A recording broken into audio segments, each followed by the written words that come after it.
皆さん、こんにちは。皆さん、事故は怖いものですね。事故は予想外のものです。それは我々が意図しないで起こるので、実際にわかりません。ラオスには700万人しかいないのに、事故が多いです。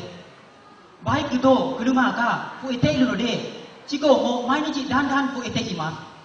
私は、事故は道路や車両の状況より人によって引き起こされると思います。例えば、飲酒運転、速度超過、マナーを守らないことです。時には気をつけていても、他の車両に衝突されることがあります。だから私は、事故は怖いものだと思います。車が壊れた場合は修理することができます。しかし、人の場合は困難です。事故が怪我や損害を引き起こす可能性があります。勉強する機会を失うかもしれません。そして仕事をする能力が落ちます。さらに悪いことには死ぬかもしれません。親戚はお金を失い、時間を失い、悲しいです。また国はいい人材を失います。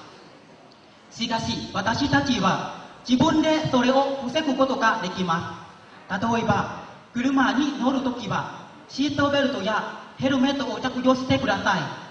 それらは事故が発生したとき、私たちを助けることができるかもしれません。実際私は事故に遭ったことがありますが、幸いにもヘルメットを着用していました。もしかぶっていなかったら私はここに立つチャンスがなかっただろうと思います。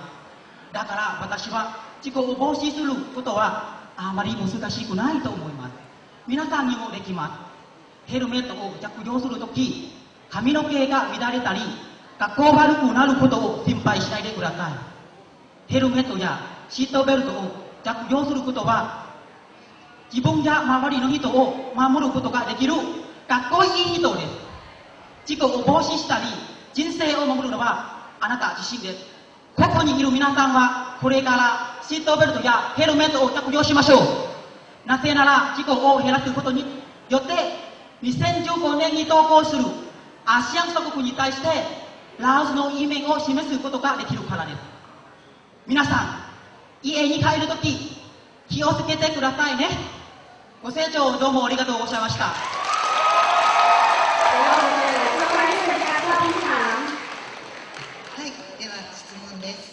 あなたがバイクの免許を取ったのは何歳ですか？